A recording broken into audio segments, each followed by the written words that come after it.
Hey, it's Michael Saul, but everybody calls me Tiny, and this video is Fib decisions in the stock market. This is stock market analysis for the week of February 19th, 2018. If you would like to receive intra-week updates from me, go to www.attackthemarkets.com, put in your first name and your best email address, then go to the email address you used to sign up, look for an email from me with a link in it, click on it so that the email service knows that it was you signing up and not just some nefarious bot or cretin that's going around signing up. Was it cretin that's going around signing up for all these email lists? Okay? All right. So let's take a look at the market. Now, Monday the 19th, the market was closed because of President's Day. That's why I'm actually recording it on that day. But last week we saw a nice bounce. Now, the reversal candle was put in on the previous Friday. Okay, Friday the 9th, and then we had 1, 2, 3, 4, close, yeah, it was up, 5 days up on the SPY, but notice this candle right here. This candle is an inverted hammer. Don't mind this line. This is just the Fibonacci retracement, and if we take the Fibonacci grid and run it from the high down to the low, we see that this reversal came at the 61.8% retracement. Now, it didn't come exactly at that level, and if you've watched my videos, or even if you haven't, I'm going to say it again, I'm not a big believer in exact levels. I think it's silly to try to believe that exact levels are going to hold price. But the action around those prices, okay, the action around exact prices are important. The action around, okay, I'm not going to work on my grammar here on the video. So the fact that we didn't close above this 61.8% retracement, that means that this resistance so far has a good chance of holding. Now, in order for this resistance to be confirmed, a break of the low of Friday, the 16th candle, has to occur. Okay, now just because it does that, it doesn't mean we're going right back down to the lows. We could just confirm by breaking the low and then fizzle around, or just kind of wash around and then go back higher.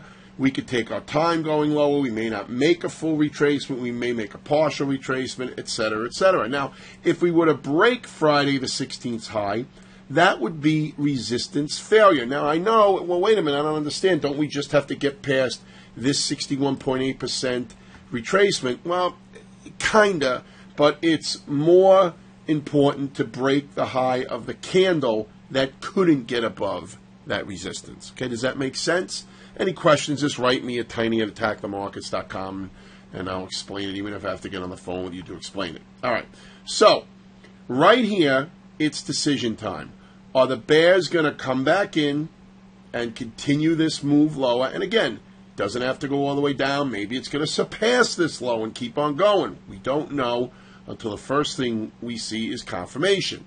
This is completely wait and see, completely decision time here. And maybe we'll form just a narrow range or an inside candle on Tuesday the 20th before we decide. Okay, but we're at resistance from the last swing down. Yes, overall, still in a pretty solid uptrend. We did take out previous swing lows, so we do have the lower low part in. However, for a change of trend, we would need a lower high to be confirmed. So far, we don't have that. Right now, we're just bouncing, and then we would need another lower low. All right, so that's the S&P 500. Here's the Dow. I didn't put the fib on, but we could do it together. Let's see, where are you? Where are you, Fibonacci? I don't know where you went. You ran away from me. Where did you go? Okay, so here it is. It's right up to the 61.8% as well. The Russell, already at the 61%. Mid-caps I didn't do, but we can do that together. No problem. I like doing things together. I have to adjust this. Or not. Okay. I'm not going to pause this. I'm going to show you that it's real simple to use. There we go. I've only been doing this 20 years. Gosh forbid I know how to do it. Okay, right up to the 62%. And then you got the Qs that went higher than 62. The Qs had a nice bounce. Relative strength-wise, it was nicer than the broad market, but notice a bigger middle finger. I like to call these the New York salute, right? These inverted hammers. This one actually closed below the open. This one went up to the 78.6% retracement. So this is the last stand here. If it gets above this, it should retrace all the way to the highs. If the other indices do that, okay, we're still looking for another level, the 78.6. I could throw that in. Let's see what we got here. I'm not going to do the external retracement, so let's put that in here. So you have that right coming in on the SPY at 279.50. But the thing is, if unless there's a split market and the Nasdaq's going down while the S&P's going up, more than likely, if the S&P heads to this level, the Qs will head to the highs. More than likely. It's not a guarantee or it has to do that or any of that nonsense, okay? But just more than likely, that's what will happen. All right, so let's go through some of the indices, some of the sectors. I say that almost every week, by the way. These are sectors. Okay, so here's the semiconductors. Okay, notice that, yeah, it did push even on Thursday above the 61.8, but notice how it closed below it for the week. That's interesting, at least to me. Clad Tanker, NVIDIA up at the highs could be a possible double top here. Turtle soup up here. Be careful up there. Intel, yeah, just it's lagging. It's really not getting going. How about the banks? Let's look at the banks. Could run the fib on the banks as well. Okay, you see that's above the 61.8. Let's see what it is at the 78.6. I know I'm doing this live well, at least recorded, but live recording. Okay, so you see here it held the 78.6. Yeah, a lot of decisions here. Bank of America almost made it to the highs. Here's JP Morgan. Here's Citigroup. Here's XBD almost at the highs. We don't need to throw the fib on there. Here's Goldman. Okay, so Goldman almost up at the highs. Here's Morgan. Lagging a little bit now. Aha, here's Legg Mason really lagging comparatively. How about the biotechs? Okay, so the biotechs are on a bounce. Where are they fib-wise? Yep, closed below the 61.8%. Here's BIIB. Yeah, still not acting good at all. Here's Gilead. Let's look at some of our favorites that I like to look at. So here's Caterpillar. Now, Caterpillar, I'm going to take from this high. I'm not 100% sure if this one is a little bit higher. I don't care. I care that the move down happened from this high, so that's where I'm taking it. You had a reversal Friday just before the 61.8% retracement. John Deere's in its own world with this little crazy candle on Friday that probably has to digest. How about Amazon?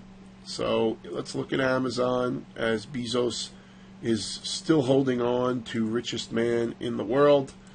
Let's see what we got here. Edit. So I believe it's above it, but we'll put it up anyway. Yeah, there's 78.6. It's above it. Here's the Apple. Okay. Here's Alphabet. I don't want to keep doing all these fibs because you guys will get bored and then you'll leave and you won't watch me. All right. The Google Alphabet only made it up to 50%. Here's Netflix, almost right back at the highs. What about like a Tesla? Yeah, so Tesla's been pretty sloppy. I don't have a clear picture on this one. The Facebook. So the Facebook did get the bounce off the 200-day, but couldn't get above the 50. It's a real kind of lame bounce. This is showing poor relative strength. And what you want to look at when you're at stocks that are showing poor relative strength, these are the stocks that if you are interested in shorting, these are the stocks to focus on if the market turns. Okay? Just because we're at Fibonacci resistance, possible Fibonacci resistance, okay, and it closed below the level before a long holiday weekend, right, a 3-day weekend, this doesn't mean that this is now we're going to sell off here. It has the potential, it has the possible setup, but it needs confirmation. Bonds, yeah, they're lame. I think they're going through these lows down here, through the 2016 lows. How about oil? Yeah, so oil back up to the 20 EMA. I want to give this a little bit. Maybe it'll form a coil. And gold. Gold trying to get back at the highs, moving more with the market. Here's GDX, man, not over 24 though. The minors are not leading. Usually you want to see the minors lead. Not all the time, but that's usually what you want to see. So any questions, tiny@attackthemarkets.com. I am in wait-and-see mode, but it doesn't look like we're going to have to wait long. Let's see if the lows of Friday are confirmed on Tuesday.